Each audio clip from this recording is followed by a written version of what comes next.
नमस्कार। आज हम एक बहुत ही दिलचस्प कहानी पर बात करने वाले हैं। ये कहानी है कि कैसे दुनिया के सबसे बड़े लोकतंत्र ने अपनी रूल बुक तैयार की, अपना संविधान लिखा। ये सिर्फ एक किताब की कहानी नहीं है, बल्कि एक पूरे राष्ट्र के जन्म और उसके भविष्य को गढ़ने की एक शानदार यात्रा है। 470 से भी ज्यादा। जानते हैं ये नंबर क्या है? ये है हमारे संविधान में मौजूद आर्टिकल्स की संख्या। जी हाँ, 470 से ज्यादा आर्टिकल्स, 25 पार्ट्स और 12 शेड्यूल्स के साथ भारत का संविधान दुनिया का सबसे लंबा लिखा हुआ संविधान है। तो चलिए इस सफर की शुरुआत करते हैं। हमारी कहानी की शुरुआत होती है ईस्ट इंडिया कंपनी के दौर से।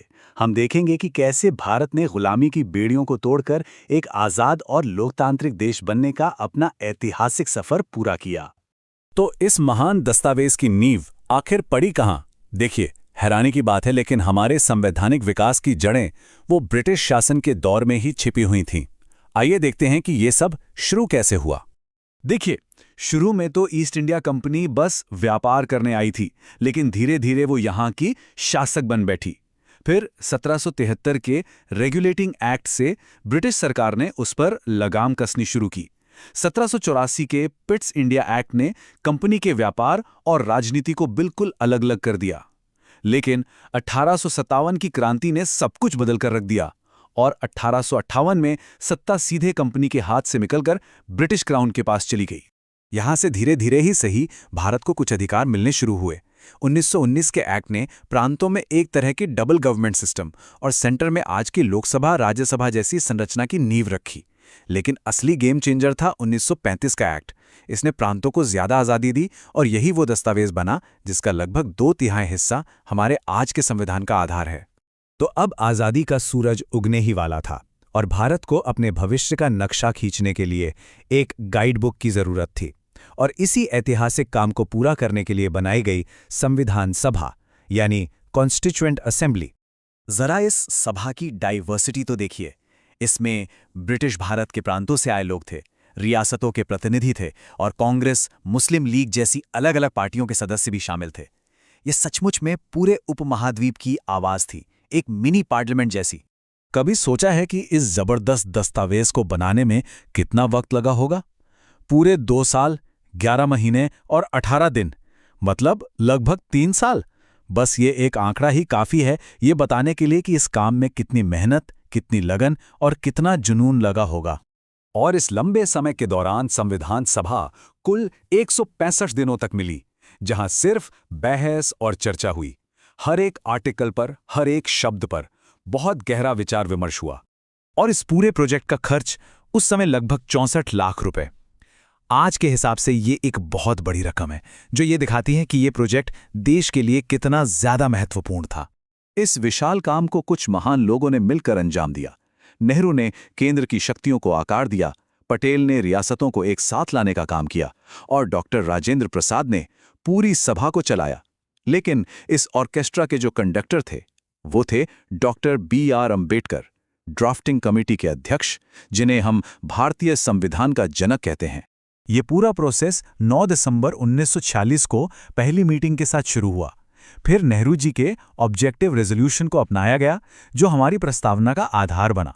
और आखिर में 26 नवंबर 1949 को हमारा संविधान बनके तैयार हो गया और 26 जनवरी 1950 को इसे पूरे देश में लागू कर दिया गया। तो हमने ये तो देख लिया कि संविधान बना कैसे, लेकिन अब सवाल ये उठता है कि इस भव्य दस्तावेज के अंदर आखिर है क्या? चलिए इसके कुछ सबसे जरूरी पिलर्स पर एक नजर डालते हैं। जैसा कि हमने देखा, ये एक बहुत बड़ा दस्तावेज है। ये देश चलाने की पूरी गाइडबुक है। सरकार कैसे बनेगी, चुनाव कैसे होंगे, केंद्र और राज्यों के बीच पावर कैसे बटेगी और सबसे जरूरी बात, नागरिकों के अधिकार क्या होंगे। संविधान का दिल है हमारे मौलिक अधिकार, यानी फंडामेंटल राइट्स। ये सिर्फ अधिकार नहीं है, बल्कि हर भारतीय नागरिक की आज़ादी और सम्मान की गारंटी है। ये सरकार को बताते हैं कि वो क्या नहीं कर सकती और ये पक्का करते हैं कि हर कोई सम्मान के साथ जी सके। डॉक्टर अंबेडकर ने संवैधानिक उपचारों के अधिकार यानी आर्टिकल 32 को संविधान की आत्मा कहा था। पता है क्यों? क्योंकि यही वो अधिकार है जो नागरिकों को अपने अधिकारों के हनन पर सीधे सुप्रीम कोर्ट जाने की शक्ति देता है। इसके बिना बाकी सारे अधिकार सिर्फ कागज पर ही रह जाते। मौलिक अधिकारों के अलावा संविधान में नीति निदेशक तत्व भी हैं।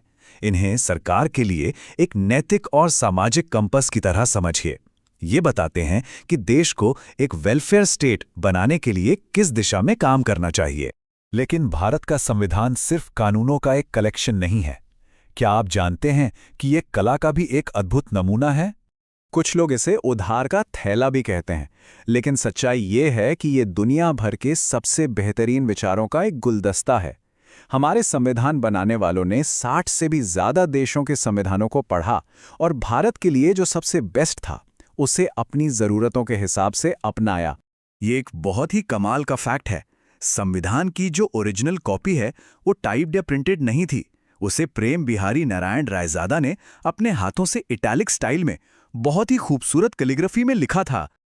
और ये आर्टिस्टिक टच यहीं खत्म नहीं होता। हर पन्ने को शांति निकेतन के कलाकारों जैसे नंदलाल बोस ने भारत के हजारों साल के इतिहास के दृश्यों से सजाया है। रामायण से लेकर स्वतंत्रता संग्राम तक के चित्र। ये दिखाता है कि ये दस्तावेज हमारी महान विरासत से कितना गहराई से जुड़ा हुआ है। और दो और मजेदार बातें। संविधान सभा की जो ऑफिशियल मुहर थी वो एक हाथी की थी, जो शक्ति और ज्ञान का प्रतीक है। और आज इस अनमोल दस्तावेज को संसद की लाइब्रेरी में एक खास हीलियम गैस से भरे केस में रखा गया है ताकि ये हमेशा सुरक्षित रहे। तो हम इस एक विचार के साथ इस बातचीत को समाप्त करते हैं। भारत का संविधान सिर्फ अतीत का दस्तावेज नहीं है। ये एक लिविंग डॉक्यूमेंट है, एक जीवंत दस्तावेज जो संशोधनों के जरिए समय के साथ बदलता है और विकसित होता है। और ये सोचने पर मजबूर करता है कि क्या किसी देश का संविधान पत्थर की लकीर होना चाहिए या एक नदी की तरह जिसे देश के साथ साथ बहते रहना चाहिए।